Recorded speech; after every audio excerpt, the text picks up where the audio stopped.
เยอะกันเลยว้าปะบนนั้นก็ได้เฮ้ยขาสั้นจนเพื่อนหยุดรถนี่เจ้ากับเมียนง่ายนะลุงเอ้ยตาย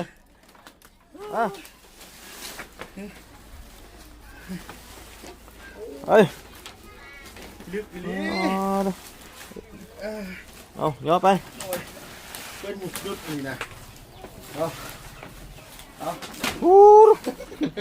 ยังนี่อย่าเฮ็ดได้ฮักกันดีได้ตายยองค่อยยองเด้อลุงให้น้องวายแต่ก็น้องน้อยๆนั่นให้ผู้น้อยนี่คือสิอวยพรเก่งอยู่พี่น้องอวยพรเก่งวะบ่ฮู้เอาผู้น้อยนี่ก่อนสิไม่เจ้าให้ผู้น้อยนี่ขอบบุญขอบคุณทางไม่ไงจะดีเด้อลูกเด้อเพิ่นบ่ได้ออกชื่อเสียงเรียงนามเพิ่นอยากซอย อยากซอยอีหล่าครอบครัวอีหล่าให้มีอยู่มีกินนั่นเลยเด้อเอามีแต่ว่านบมือขึ้นเอาอวยพรให้เพิ่นอยู่บัดนี้เอา แม่ยังแม่ใจดีป่ะ แม่ไงจะดีขอบใจแม่ยังใจดีเด้อที่ฝากข้าวและขนมและมาม่ากับไข่เด้อขอบใจหลายๆเด้อความเจ็บให้ได้ความไข้บ่มีเด้อพัฒนาสิ่งใดขอให้ได้สิ่งนั้นเด้อเฮ็ดธุรกิจยังขอให้เจริญเด้อขอให้สุขภาพแข็งแรงขอให้ร่ำให้รวยเด้อโดยยังต่อป่ะนี่ขอบใจเลยโดยเอาโอเคเอาอันนี้ก็สำหรับคลิปนี้เนาะพี่เนาะลุงกาได้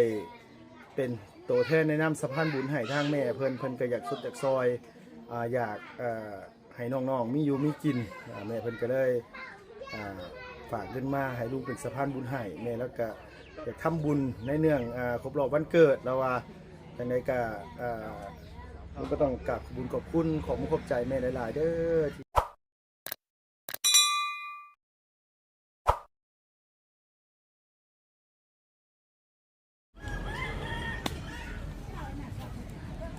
เนาะพี่เนาะเปิดคลิปมาพบพ่อกันช่วงแรงๆพี่น้องเนาะตอนนี้ก็อยู่บ้านสมูลเมืองเซปุนแขวงสวรรณเขตช่วงแรงๆเลยร้อยมานี่ได้ละมานี่เร็วโอ้ยพี่น้องเลยเนาะคือเงียบเหงาแต่มื้อนี้มีคนอยู่บ่ล่ะคือเห็นแต่เล็กน้อยมานี่สาวน้อยโดยเอาสบายดีปลาลุงเนี่ยสบายดีโดยยับมาพี่อีลาเป็นน้องได้หวายบ่ได้หวายไปใส่ไปเล่นใช่ลูกแล้วไปเล่นใส่ไปเล่นอยู่ซะแดนเพื่อจะไปเตะเหิงแล้วบ่ปกตินี่ซาเตเก้าเพิ่นไปนี่จักมุ่งเพิ่นสิกลับมาโอ้โหคือกันเอาลุงเอาอันมาเข้ามาให้เอาซื้อไข่ซื้อมาซื้อขนมมานี่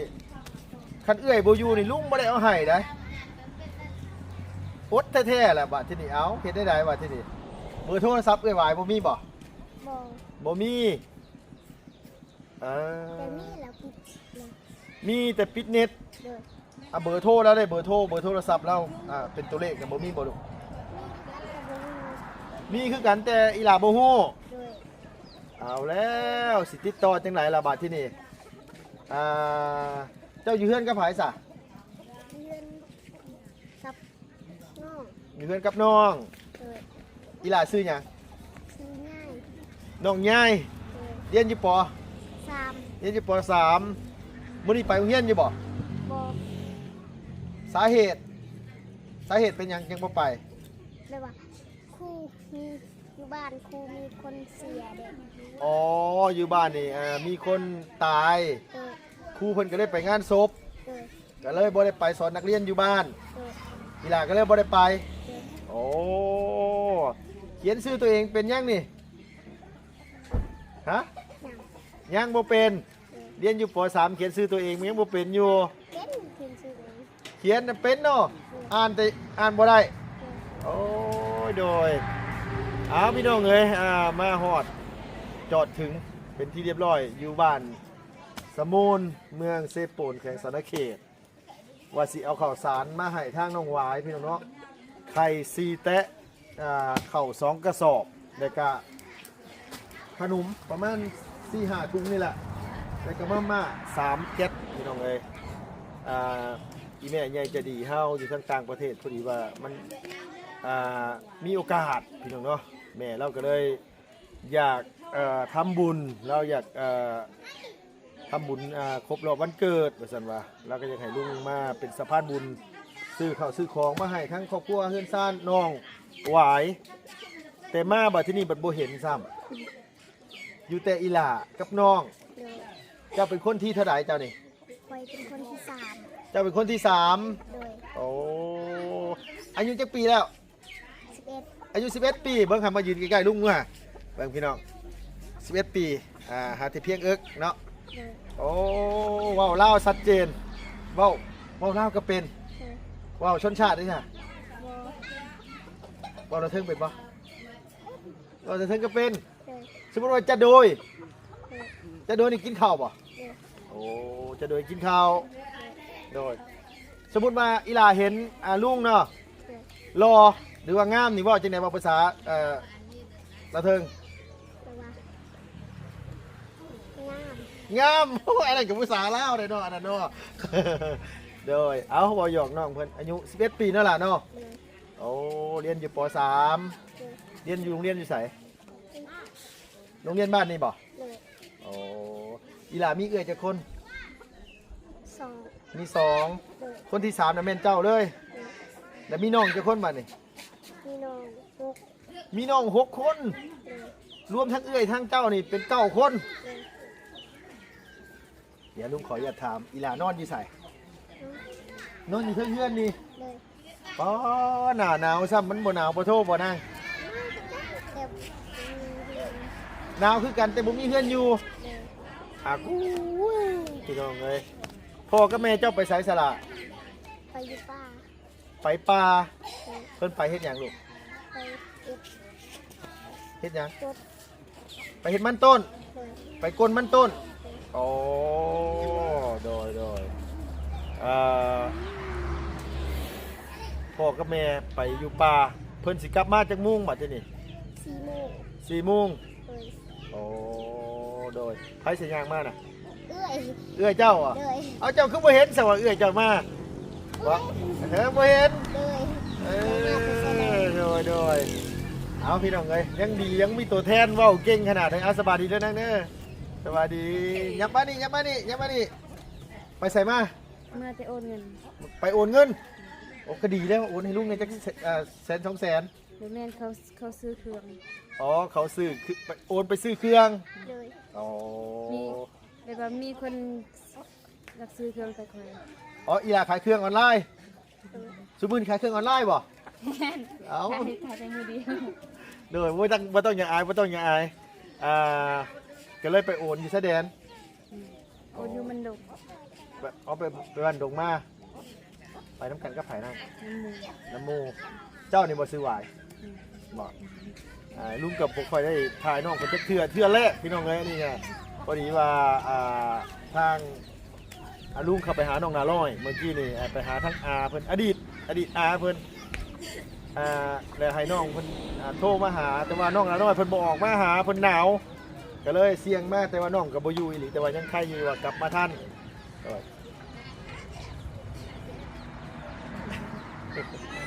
อันนี้คนติดกับเจ้าเลยบ่ บผู้สาว อ๋อผู้ชาย ผู้สาว อันนี้ผู้ที่3อ๋อโดยเอาพี่น้องเลยพอดีว่าแม่ยายจะดีเพิ่นให้ลุงว่าเป็นสะพานบุญให้นะครับมามอบข้าวให้ใครมีกินอยู่บ่ข้าวอยู่เฮือน ก็มี บ่มี โดย เอาบ่มีนี่เฮ็ดได้ไดสันกินซะนะ กินข้าวให้ยังเปล่าหนึ่ง กินข้าวให้ยังเปล่าเดียว โดย โอ้โดย บ่คิดได้ฝึกใจสิมาวันนี้ ฮะ เคยบ่คิดได้ฝึกใจสิมา อ้าวเนาะสร้างเว้าแท้เพราะว่าหยังพี่น้องเนาะเพราะว่าแม่เพิ่นฝากมามื้อเช้าให้ลุงกับยันบ้านน้องเพิ่นบ่มีข้าวกินก็เลยมามื้อนี้เลย ดีใจที่บ่ล่ะ ดีใจ ดีใจเนาะมาพี่จันนะว่าย้ำมานี่พูดนิดหน่อยเป็นตะแพงแห้งพี่น้องแล้วว่าเก่งขนาดเลยนี่ล่ะชื่อหยังก็ ชื่อง่าย ชื่อย่ายคนผู้งามกระโดดชื่อย่ายว่าซั่นว่าย่ายหรือย่าย ง่าย ย่ายน้องย่ายเนาะอาบน้ำอยู่บ่นี่น่ะ ยัง ยังบ่ทันอาบปกติอาบอยู่บ่อาบแท้บ่บ่แม่นเข้าไปห้องน้ำแล้วก็สาดทางซ้ายสาดทางขวาแล้วก็เอาน้ำรูปแล้วก็แล่นออกมาเลยมันจังกันนี่น่ะ บ่เนาะเอาโดยปัจจุบันอีหลาเฮ็ดหยังนะ เป็นไป โดย จะเฮ็ดสวนมัน เป็นสวนมัน มื้อนี้เขาบ่ได้ไปก็อยู่เรือนอื่น มืออื่นไปโอ้สวนผักสวนมีเฮ็ดอยู่บ่ล่ะเฮ็ดอยู่ไสเฮ้ย อยู่น้ำห้วย อยู่น้ำเซน้ำห้วย เมื่อวานนี่เขาก็ไปอยู่ซุนพักดีเบายาวมา บ่แม่นบ่ยาบ่ แม่นเบาเนี่ย บ่จันทร์ บ่จันกับบ่บุญ โดยเพิ่นมาเล่นน้ำเมื่อวานเนาะโดยเอาพี่น้องเอ้ยอันนี้ก็คือมาเป็นตัวแทนให้แม่เพิ่นอยากสดซอยอีหลาเพิ่นพี่น้องได้แต่เพิ่นก็ได้ให้ลุงซื้อข้าว2กระสอบเพิ่นก็ให้ซื้อไข่มา4แปะแล้วก็ซื้อขนมแน่น้องๆมีหลายคนเฮ้ยซื้อมาหลายแน่แล้วก็มาม่าอีก3แก๊สมาม่า3แก๊สอีกกินจักมื้อบ่ โอ้โหประมาณ5มื้ออาทิตย์หนึงก็แล้วพี่น้องหลาย พี่น้องหลาย เออ เข้านี่กระสอบนึงจักมื้อน่ะ สอบหนึงประมาณเดือนหนึงแล้ว ประมาณเดือนก็ ส ถื อ อบ ว่า สอบประมาณเดือน 2กระสอบประมาณเดือน อันนี้นี่2กระสอบนี่ประมาณเดือนหนึงประมาณครึ่งเดือนเบิดสอบหนึงเนาะโอ้โดยเฮ็ดสวนพักอีหยังลูก มีคักแล้วก็มีหลายอย่างใส่มะเขือเกลือ โดย ผักแน่ มะเขือมะเขือพักงาขาหุ่นน้ำโดยเอาเพียงนี้ขายเครื่องออนไลน์นี่ขายกับหมูหรือขายผู้เดียว ขายขี้เกียจ ขายกับหมูโดยเจ้านี่ส่งบ่คือไปไหนดอกนี่ผู้นี่ขายเครื่องออนไลน์สิคือกว่าพี่น้องเอ้ย เคยเขียนมาเป็น ฮะ จะไม่ได้เขียน เขียนหนังสือบ่เป็นโอ้ มีแต่ว่าเขาซื้อแล้วเขาก็เซ็ตเสียง อ๋อเอาบอกทั้งเสียงเอาโอ้ลูกค้าส่วนหลายอีหล่าขายหยัง ใครแต่ว่าเสื้อก็ส่งนี่แหละ ขายเสื้อกับทรงพวก ซอยเริ่ม อ๋อขาย ใหญ่ๆนี่แหละ อ๋อพวกครีมพวกหยังบ่ได้ขายโดย แต่ว่าหาใครครีมใครทำกระพิวกับตรงกดบิน โอ้โดยตัวนั้นมันสิยากกว่ามันก็ลำบากเนาะเพราะว่าเฮาบ่เป็นหนังสือก็ง่ายซะบ่ได้เขียนหนังสือเลยบ่ เคยเห็นตั้งแต่ จะน้อยๆเลย อันนี้เขาเฮียนให้อ่านได้เขียนออกเลยเฮ้ยเวลาใหญ่มากเพราะได้เสร็จลมกับผู้บ่าว อย่าเฝ้าเอาบัวไว้เลยทุกไว้เลยล่ะเด้อสิบอกให้เฮียนไปก่อนพี่น้องเลย เรียนจนถึงม .7 เฮียนถึงวัน7ความฝันอันไหน เลย เอาสู้ขนาดพ่อกับแม่ไปป้าบ่นาง แม่ พ่อกับแม่ไปป้า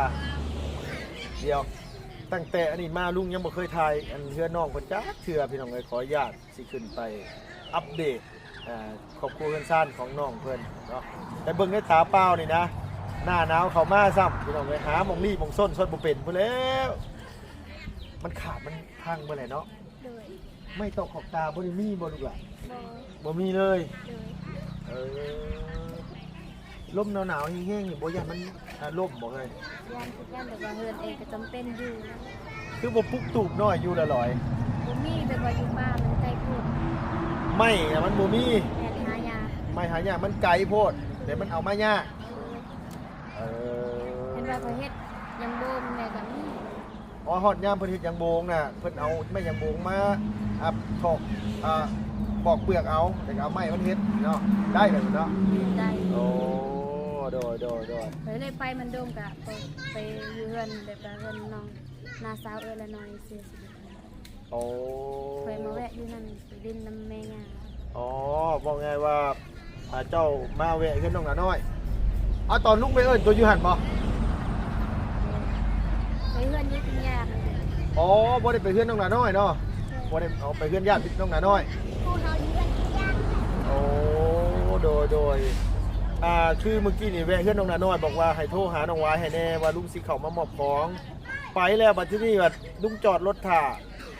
ลุงก็ถามว่าอยู่บ่อยู่แต่ว่าบ่ออกมาหาพี่น้องเอ้ยถ่าเป็น10นาทีบอกมาหาสงสัยน้องเพิ่นหนาวหรือว่าได้โอ้ยยังว่าอยู่ล่ะน้อยเอ้ยคันเบิ่งคลิปแล้วก็มื้อหน้าน่ะไปเอิ้นน่ะออกมาแน่จังว่าอยากให้น้องเพิ่นเขาบอกว่าบ่อยากให้เราไปใส่ให้ก็เลยเพิ่นบอกมาลุงก็เลยเสียงมากก็บ่พอแต่ว่าน้องเพิ่นมาพอดีเพิ่นกินไปโอนเงิน ไปโอนเงิน ไปโอนเงินคืนเขาหรือว่าที่ไหนหรือว่าไปโอนเงินคืนเขาเจ้าหรือว่าไปรับเงินเขาเจ้าโอนมา ไปโอนเงินเขา โอนเงินให้เขาเจ้าโอ้โดยคืออีหล่ารับเครื่องมาขายได้ขายเครื่องแล้วเขาก็โอนเงินคือว่าอันค่าเครื่องไปให้เขา เพราะว่าเขาได้เงินกับเขามีคนจะได้เครื่องเขาโอนให้เขาแล้วเพิ่นมาเขาเอาเครื่องไปส่งให้เขาให้ อ๋อโดยว่าง่ายว่าคือเขาเอาเงินเขาออกก่อนแล้วก็เอาเครื่องมาแล้วก็ไปให้เขา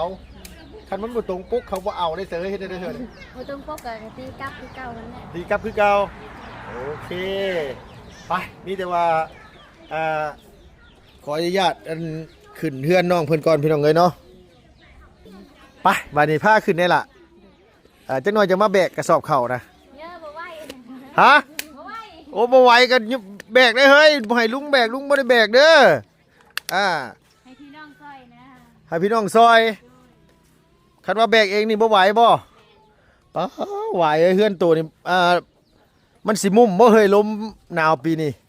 มันเป็นแต่ลมเท่าล่ะป้า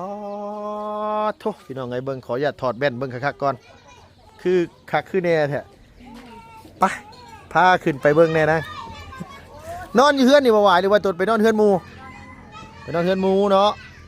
โดยโอ้ยพี่น้องเอ้ยทุกสิ่งอย่างขออนุญาตขึ้นเฮือนน้องเพิ่นก่อนนะเพิ่นเนาะขออนุญาตขึ้นเฮือนเด้อยายเด้อป้ายังตีนไปหม่องใดกะโอกาสอันมาล่มนี่กับมีหลายพี่น้องเอ้ยพัดโถอุ้ยน้องเจ้าบ่ป้ายังมีน้องน้อยอยู่บ่ลูกเอ้ยหักลงซะเนาะหักลงซะเนาะโดยไหวเคยบ่เคยลมปองเลยอันนี้นี่เคยอยู่บ่โอ้ตายป้า วันนั้นมันหักหมด โอ้ยพี่น้องเอ้ยเพื่อนหลังนี้ว่าขออนุญาตอีหล่าอยู่มาจากปีอะไรหรอ 10 ปีแล้ว 10 กว่าปีอ๋อโอ้ยขอโทษขออภัยหลายๆพี่น้องแบบสภาพเพื่อนน้องเพิ่นแบบคันบรวัตว่างนี่เจ็บคิงแท้ล่ะลมปองเจ้าเคยลมอยู่บ่ยาย เคย ลมมองไหนมองนี่ เลย โธ่เลยบ่ได้คิดจะเฮ็ดไหมบ่ลูกหล่ะอันนี้นะฮะ คิดอยู่ คิดอยู่แต่บ่มี คิดอยู่แต่บ่มี เลย ไปหาเงินกะไปรับจ้างกูมือว่ามันบ่มีหาเงินกะได้เงินกะซื้อข้าวกิน บอกง่ายๆว่าอะไรเงินมากก็ซื้อแต่ข้าว โดย บ่ได้เฮ็ดแนวอื่น แม่ ซื้อไม้ซื้อตอกก็บ่ได้ซื้อไว้เนาะ อันนี้นี่เขาจะถามอันนี้บ้านพ่ออีหล่าบ่หรือว่าบ้านแม่ บ้านพ่อ บ้านพ่อ บ้านแม่เคยอยู่บ้านสะแล้ว อ๋อแม่เจ้าน่ะคนบ้านสะแล้ว เลย แม่เจ้าอันว่าเป็นอันว่าเอื้อยของสาวแซ่ เลย โอ้โดยอันนี้บ้านพ่อว่าง่ายส่วนหลายคนอยู่พี่นี่เพิ่นสิมาบ้านผัวเนาะนางเนาะ เลย สุดติงบอกไว้เลยพี่น้องเลยโอ้ยพี่น้องจะมีจักคน 8 8หรือ9 แต่ว่าร่วมทั้งพ่อทั้งแม่10 คน อ๋อรวมทั้งพ่อทั้งแม่ตอนนี้น่ะมีอยู่10 คน โดย เลย รวมทั้งแต่งงานน่ะมีอยู่บ่ บ่มี บ่มีเจ้าเป็นลูกคนแรก แม่ อ๋ออีหล่าเป็นลูกคนแรกแล้วก็มีน้องชายผู้หนึงต่อมาก็น้องผู้น้อยนี่ เลย เดี๋ยวขออย่าตถามผ้าห่มผ้าแพร่พ่อกันตุ่มอยู่บ่ล่ะบ่มียามหนาวสิเด้ซะ ก็นอนในนี่แหละ มีแต่ซ้ำนั่น มีแต่ซ้ำนั่นหาหมองที่แบบว่าสินอนก็นอนบ่ได้เลยเจ้านอนหมองไหนลูกนอนหมองพุ่น เลย ป้าที่โทเบิ่งที่ล่ะสภาพสุดติงเลยล่ะว่าง่ายๆซะอันนี้คือเป็นครั้งแรกที่น้องไอที่ลุงขึ้นมาเฮือนน้องเพิ่นเลยก็เลยทายอีหล่าเพิ่นปกติก็มีแต่ทางทีมงานเมื่อวานนี่กับบ่บุญบ่จันทร์บ้าน สบายเลยเนี่ย วันนี้แหละก็ พี่น้องล่ะ พี่น้องลาวเด้อ อ๋อ บ้านสกีนะ อ๋อโดยอันว่าอันนี้พี่น้องอันเมียอันว่าอันหัวหน้ากลุ่มหัวหน้าหน่วยโดยเพิ่นมาบ้านนี่พี่น้องไผพี่น้องแม่เจ้าบ่ มีพี่น้องเอื้อยค่อยเด้เราก็เอาผัวอยู่บ้านสกีคือกัน โอ้โดย ครัวเราปะเลย ครัวน้ำปลาแล้ว เลย เราไปอยู่ใช้ใช่ป่ะนี่ อยู่ ใส่ จะได้ไอ้เบี้ย ขึ้นมาพี่เนี่ยมาพี่เนี่ยเด้อ แม่น้อง เอ้า โอ้โดยมาจอบหลานเอ้าเจ้ามีหลานอยู่บ้านนี่บ่หลานอันลูกชายลูกสาว ลานลูกน้องชายเขาปะกันแล้วก็ โอ้ลูกของน้องชายโดยเขาเจ้าเลิกกันเลยก็เลยมาเยี่ยมโอ้พี่น้องเอ้ยเพื่อนเพื่อนหลังไหนหลังนั่นบ่โอ้เจ้าฮู้เฮ็ดกินเฮ็ดอยู่ก็อยู่ในนี่ได้บ่ล่ะเฮ็ดอยู่นี่กินอยู่นี่ไฟฟ้าก็บ่ได้มีบ่หรอมีแต่โซล่าร์เซลล์อันเดียวนี่กุ้มอยู่บ่ล่ะ บ่คุ้ม บ่กุ้มโดยมาพี่น้องเอ้ยมาขออนุญาตสำรวจเบิ่งทางนี้หนึ่งเข่ายังนะมื้อนี้ ยังไม่ได้หนึ่งซ้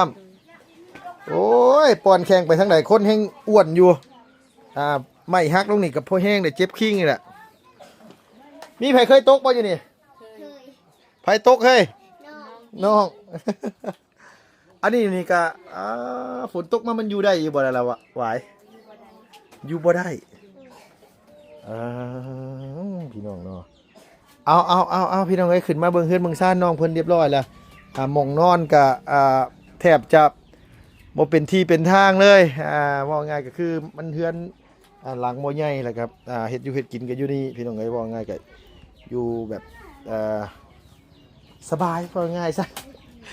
ไปล่ะไปลงข้างล่างไปมีแต่ว่าเฮาลงไปเอาอันของขึ้นมาก่อนยุกได้บ่ล่ะ อยู่บ่ได้ ยุกบ่ได้ ให้พี่น้องละ ให้พี่น้อง เลย ไปลงไปซอยกันพี่น้องเอ้ยฝุ่น ไม่ได้พา โอ้โก้ยพี่น้องเอ้ย อะไรนี่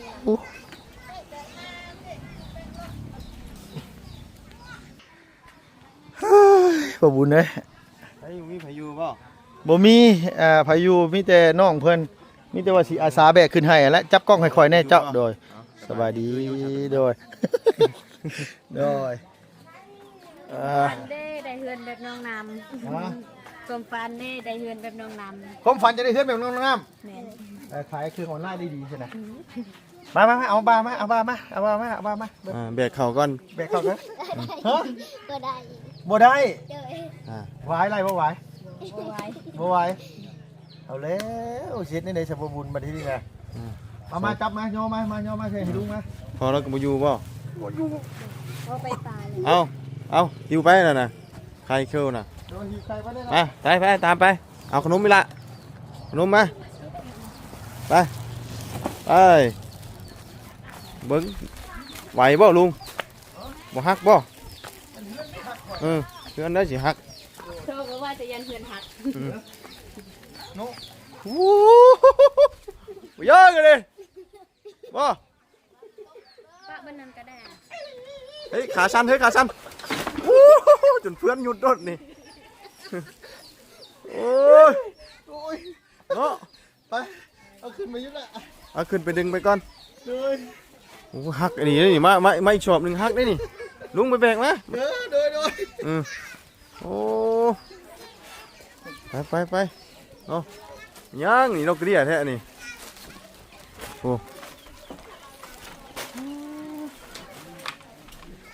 เอาเนาะลุงเพิ่มมาอีกกระเป๋าหนึงก่อน ไหวอยู่บ่ ใบอยู่บ่ เพื่อนจะเดี๋ยวไหวอยู่เพื่อน เอ จะ อหับได้บ่เข้าช่องเปล่านี่ ทับได้บ่สองเป่านะ เออ โอ้ยแต่ฮักแค่บ่บุญ เฮ้ยเบิ่ง เอาขึ้นไปดู มา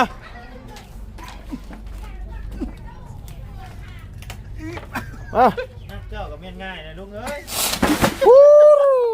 ตายมาเฮ้ย ลึกอีหลี เอาย่อไป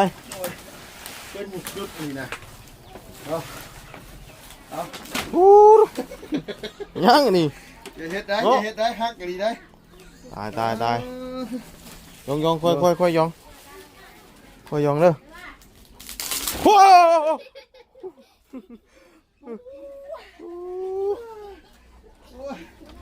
บ่กล้าฉันให้อยู่2คน3คนได้บ่เลยนี่เนาะโดยใครบ่อยากเสี่ยงน่ะบ่กล้าลงก็ได้โดยเอาพี่น้องเอ้ย เอาจะไปนั่ง โดยมามันสิววี่ลงบ่ล่ะ มันจังหวะได้อยู่แล้วขนาดเราโยกก็ยังได้ โดย ขนาดห้างนี่เราโยกได้ลูกชายอยู่จัก อ๋ เรา ออยู่กันบ่ จักเราไปเฮ็ดได้ได ครับ เงิน นิดนึงล่ะ เงินเราอยู่เดี๋ยวนี้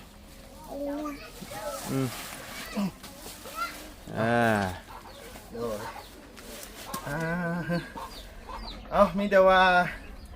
อันนี้น่ะเป็นข้าวทางแม่ใหญ่ใจะดีเด้อลูกหลานเด้อมีข้าวแล้วก็มีขนมพี่น้องเอ้ยแล้วก็มีมาม่าแล้วก็มีไข่แม่เพิ่นก็ให้ลุงซื้อมาข้าว2กระสอบโอ้ยเมื่อยเด้ก่อนสิจบคลิปก็มีแต่ว่าลุงให้น้องวายแล้วก็น้องน้อยๆนั่นให้ผู้น้อยนี่คือสิอวยพรเก่งอยู่พี่น้องอวยพรเก่งมาบ่ฮู้เอาผู้น้อยนี่ก่อนสามีเด้อให้ผู้น้อยนี่ขอบบุญขอบคุณทางแม่ใหญ่ใจะดีเด้อลูกเด้อเพิ่นบ่ได้ออกชื่อเสียงเรียงนามเพิ่นอยากซอย อยากซอยอีหล่าครอบครัวอีหล่าให้มีอยู่มีกินนั่นเลยเด้อเอามีแต่ว่านบมือขึ้นเอาอวยพรให้เพิ่นอยู่บัดนี้เอา แม่ยังไม่ใจดีบ่ แม่ใหญ่ใจะดี ขอบใจแม่ใหญ่ใจดีเด้อที่ฝากข้าวและขนมและมาม่ากับไข่เด้อขอบใจหลายๆเด้อผมเจ็บให้ได้ผมใครบ่มีเด้อพัฒนาสิ่งใดขอให้ได้สิ่งนั้นเด้อเฮ็ดธุรกิจหยังขอให้เจริญเด้อขอให้สุขภาพแข็งแรงขอให้ร่ำให้รวยเด้อ โดยอันยังต่อปะนี่ ขอบใจหลายๆ โดยเอาโอเคเอาอันนี้ก็สำหรับคลิปนี้เนาะพี่เนาะลุงกะได้เป็นตัวแทนในนามสะพานบุญให้ทางแม่เพิ่นก็อยากสุดจากซอยอยากให้น้องๆมีอยู่มีกินแม่เพิ่นก็เลยฝากเงินมาให้ลุงเป็นสะพานบุญให้แม่แล้วก็อยากทำบุญในเนื่องครบรอบวันเกิดแล้วว่าจังไดก็ลุงก็ต้องกราบบุญขอบคุณขอบมุณขอบใจแม่หลายๆเด้อที่ให้ทางทีมงานหรือว่าให้ทั้งลูกมาเป็นสะพานบุญให้ขอให้แม่อยู่ดีมีแห้งอย่าเจ็บอย่าจนดำๆไปด้วยสุขภาพพานามัยแข็งแรงเฮ็ดหยังทำหยังก็ขอให้ประสบความสำเร็จทุกสิ่งอย่างที่แม่ได้เฮ็ดได้ทำวันเกิดปีนี้แม่ให้แม่มีความสุขหลายๆเด้อแม่เด้อขอให้ทุกสิ่งอย่างเนาะบุญกุศลที่เฮ็ดได้ทำไปปกปักรักษาปกครองเพื่อนซ่านแม่ขอบคุญขอบคุณหลายๆแม่โดยเอ้า ซอยสำนีใครก็ดีใจแล้ว โดยโอเคสนะขอบคุณขอบคุณนะแม่เด้ออยู่ดีมีแห้งเจ้าสบายดีเด้อพี่น้องเนาะเอาดีใจปะ ใจ ดีใจเนาะ ดีใจเฮ็ดได้ไหนคือบ่ให้ดีใจ ถ้ามันไม่ยังออก โดยโอเคพี่น้องเนาะสำหรับคลิปนี้ก็ลุงกับน้องอันนี้แหละก็น้องวายลาไปเลยตรงนี้เลยเนาะเอาสบายดีเด้อพี่น้องเด้อ